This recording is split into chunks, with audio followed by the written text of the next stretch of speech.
Well, hello, church family. Anybody else who's visiting with us, maybe you're checking in on our website, or maybe you're looking on social media to see what's happening in Green Island Baptist this summer. As many of you guys know, in the past few weeks, the government has continued to ease lockdown restrictions. And just a while ago, they gave the green light for churches to begin to gather again for worship services. This is news that we welcome and we're glad about because we've missed being together, haven't we? We enjoy coming together. We actually consider it a joy and a privilege to gather in Jesus' name, to lift up the name of God in our praise, to sit under the Word of God through our preaching, and to gather with the people of God to enjoy fellowship together. So being together as church is a really good thing, something that we've sorely missed over the past bunch of months. That being said, you've probably seen or heard in the news that continually medical and scientific advisors are saying that one of the riskiest things to do in the midst of the current COVID-19 crisis is to gather or partake in large gatherings in confined spaces, which is pretty much what Green Island Baptist Church is any given Sunday morning, a large gathering in a confined space. There's a lot of people in our church and we pretty much use every inch of our building. And so a return to GBC as normal or as we remember it is just not something that we're going to move toward maybe as fast as we'd want to. There are several things that we need to consider. I just want to highlight some of them, do you not? To build a case, but just to bring you in on some of the considerations that we're thinking through and really to solicit your prayers and your support. First and foremost, we need to think about the health and well-being of one another. While all of us are eager to get back together, it is understandable that some of us are fearful because of our own medical situation. Some of us are shielding. My own family is still shielding. And so we need to be sympathetic to that. We don't want people to feel left out, but we also don't want them to feel pressured or excluded. There's also the fact that when we do gather, there will be restrictions in terms of our numbers. When we gather, it'll be using the 2-metre social distancing rule, which basically only allows about 40 people or bubbles of people in this main space, the sanctuary here. There'll also need to be a one-way system at work through the building, which will be kind of complicated to manage. We'll need to make particular arrangements regarding the use of toilets, sanitising stations, regular cleaning of touch points.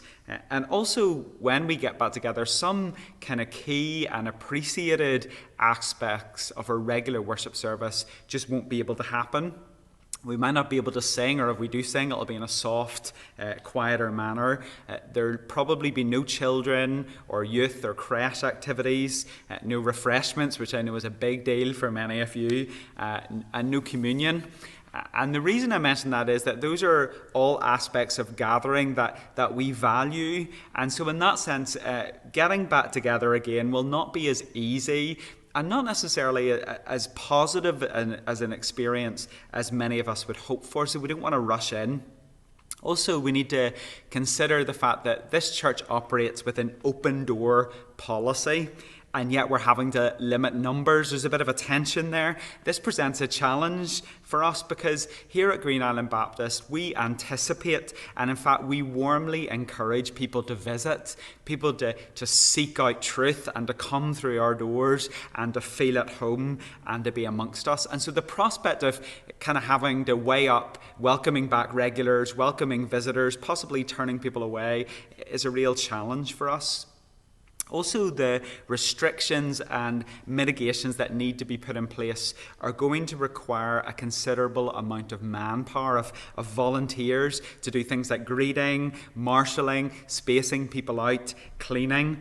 And of course, now we're in the summer months when we know that a lot of our volunteer base just isn't going to be around. People are away for holiday, and that's understandable. So we don't want to pressure the few that are remaining, and we don't want to start back kind of understaffed.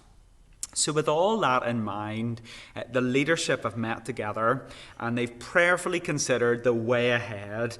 And what we're proposing to you today is a 3-stage plan, kind of like one of my sermons, but nowhere near as long. So the first stage of the plan is this: continue. Through July and August, we're going to continue to do church as we have been doing during these months of lockdown. That means we're still gathering together on Sundays via our broadcasts with GBC Kids Online at 10 and our main service at 10:30. We're still going to be praying together every Sunday night on Zoom, 7 o'clock. We're still going to be growing in the Word together, getting together on Zoom Wednesday nights at 8 o'clock for our Together Apart series in the Psalms. We're still going to be serving through the ministry of CAP and the hamper drive and all the regular services that are going on with our CAP Centre. We're still also going to be caring for one another, trying to minister to one another. And as part of that, the leadership and staff are still here. We're still available. We're still trying to consistently follow up with you, check in with you, support you as needs and situations arise. So what this means basically is that in July and August, the ministry of the church is going to continue, but the church building remains closed. And the only people really accessing the building at this time are our staff and some of our CAP volunteers. So what about step 2? Prepare. The leadership and the staff, even given all that I've said, they are going to be busy. They're not going to be on a break. We're keeping the church running, but also we're going to be doing some work behind the scenes. We met on Tuesday night there and we formed a team to conduct risk assessments of all our spaces and proposed activities in the church building. And this team's going to help us produce some systems and procedures so that when we emerge from lockdown and resume the activities of the church, we'll be able to do that in a safe way and avoid unnecessary risks. That team is being headed up by Len Duddy and Yule Preston, 2 of our deacons, and they'll be assisted by the whole leadership team and staff. The new systems and procedures that they develop will be aimed at making us compliant with the government regulations, but also they'll tailor those procedures to suit our needs and our situation here in Green Island Baptist. Obviously, all of that preparation is going to require things like work on the physical building, rearranging spaces. It's going to require more communication to the wider church. It's going to mean training for the staff and the ministry leaders, the duty teams, the volunteers. So please, would you be praying for us in these preparations? And please, would you lend us your patience, because this is going to be a steep learning curve. This is uncharted territory for us.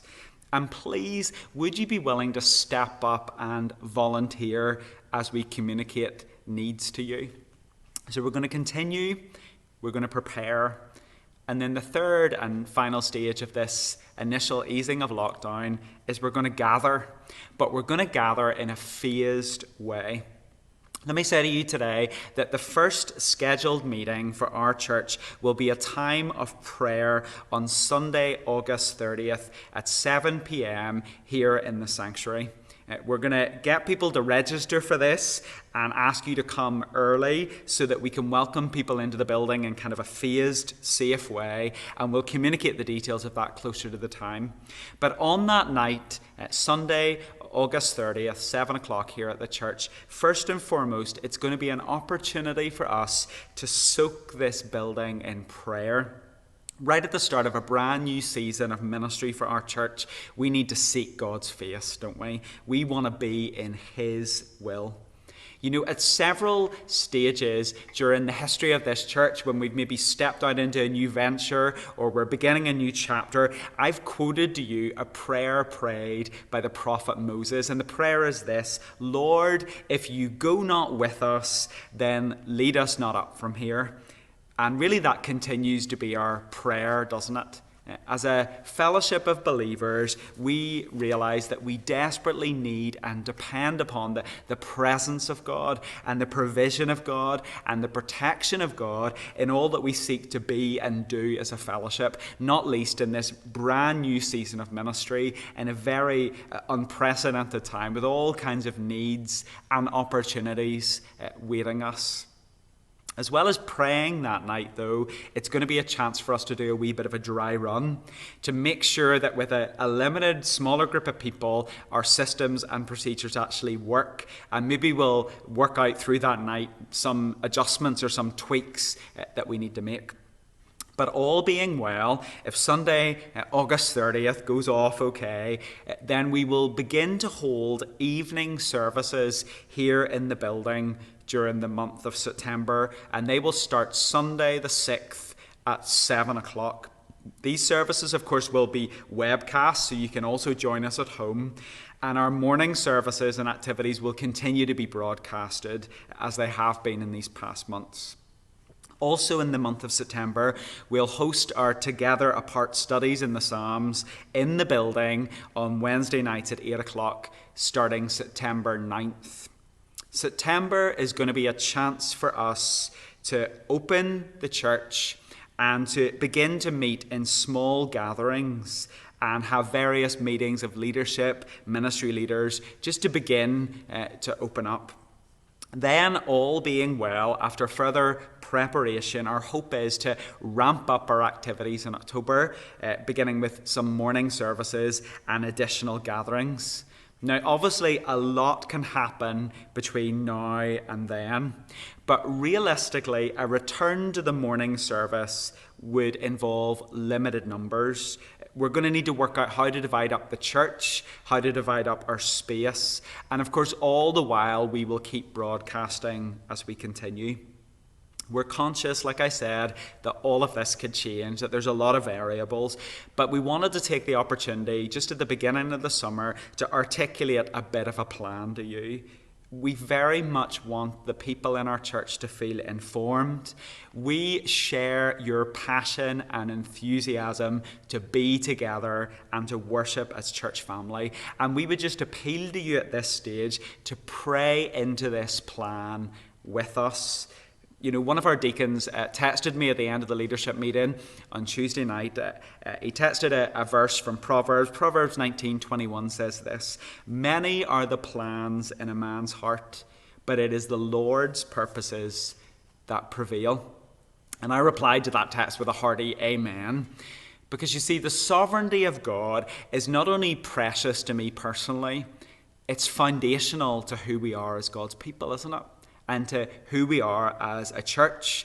We wholeheartedly, enthusiastically believe that God has the ability to override and interrupt and even supersede anything that we plan or envision or expect. And that's exciting, isn't it? That also means that as we work and plan and lead, we can still be at rest. We can still be confident and hopeful and expectant because we know, don't we, that ultimately our church, just like our lives, are in God's hands. And like that pile of rocks at the front of the church testifies, every time we get together, thus far, the Lord has led us. And He's led us well, hasn't He? I just want to say that I love you, church family.